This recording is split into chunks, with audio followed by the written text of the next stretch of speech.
help! Oh, fuck. Fuck!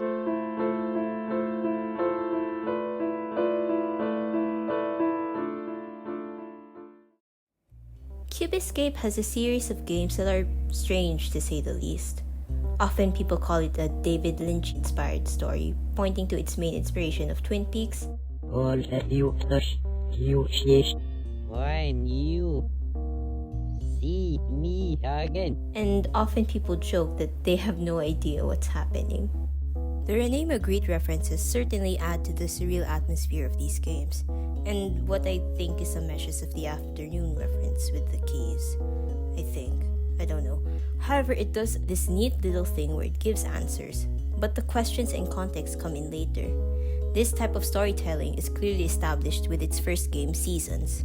The game takes place 7 years before the events of Case 23, in the same year Case 23 takes place, and 10 years after. This is the first game. You don't know what's happened here until 3 to 7 games later.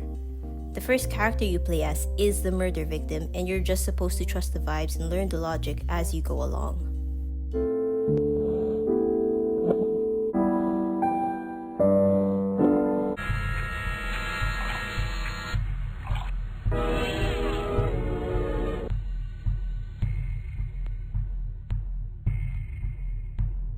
Okay, that's enough for today. The first game's confusing, but it's great in establishing the motifs and mood. Like everything else in the series, it makes more and more sense upon each revisit. For example, the first game is Laura balancing the substances of her past life. We don't know this yet, but much later we see it as one of the recipes for reincarnation and enlightenment, or what the game considers enlightenment. We'll get back to that later. One thing that stumped a lot of players is what exactly happened in Paradox. But like most games in Cube Escape, the answer might lie in the previous games, under a new context though. So before we get to Paradox and what might have happened to Dale and Laura, we need to establish the rules of this world. Warning for spoilers. Yes, this also includes the secret endings, scenes, and achievements, etc.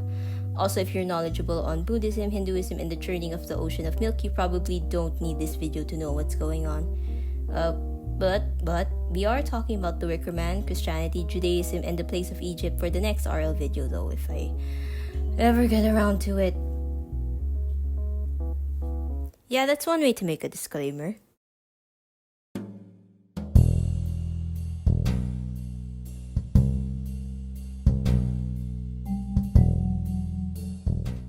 In Cube Escape Theater, we see 6 portraits that have Sanskrit words written on them. Dale's portrait has Deva written on it. Laura has Manusya, or human being. Mr. Cruz has Asura. The fishes has Tiryagyoni, or animal. The forest on the Rusty Lake has Naraka. And the corrupted soul has Preta, or hungry ghost, written on it.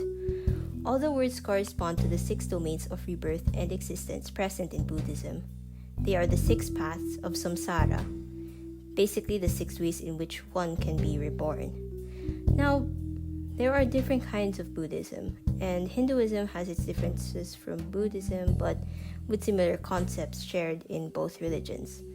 And also there's Taoism to consider, so I'll just give a basic description for the domains. The Deva realm is the realm of celestial, supernatural beings called the Deva. This state is known for being blissful and free of suffering. Vedic Hinduism and Buddhism actually both have devas in their texts, but they differ in a lot of ways. In Hinduism, they're benevolent beings who are worshipped. Deva is often translated to god or deity in this context.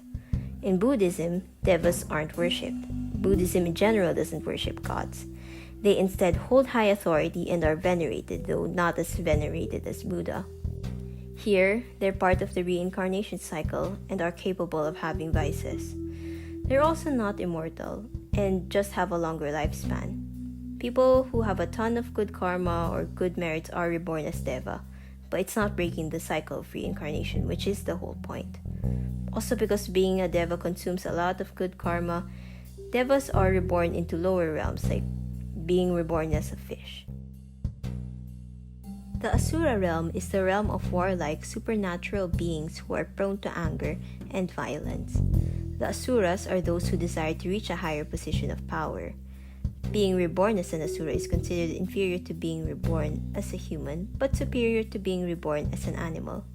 They match the devas in strength, but they use their abilities for evil purposes. In early Hindu texts, asuras were actually ambiguous in nature, with the possibility of being both good or evil. Now, they're seen as instigators of chaos in Hinduism and are natural foes to devas. Their roles are different in other places. For example, in Iran, they're benevolent beings opposing the devas who are evil in Zoroastrianism. They're often translated to anti-gods, demigods, demons, jealous gods, and more.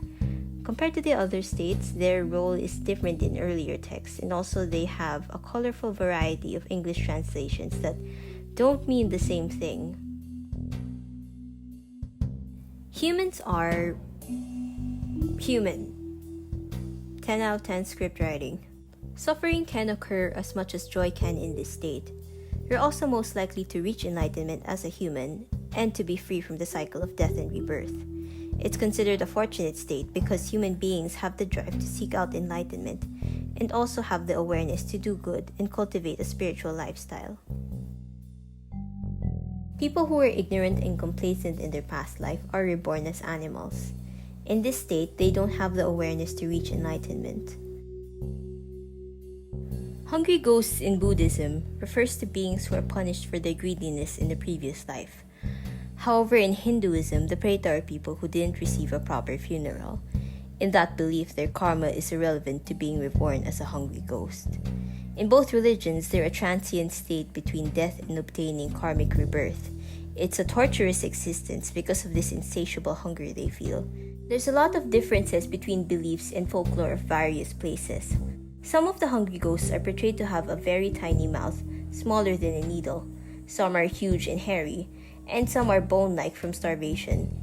Some even eat excrement. That might explain why the corrupted souls in Rusty Lake all have thin body types, appear fuzzy like angry kittens sometimes, and have no mouths.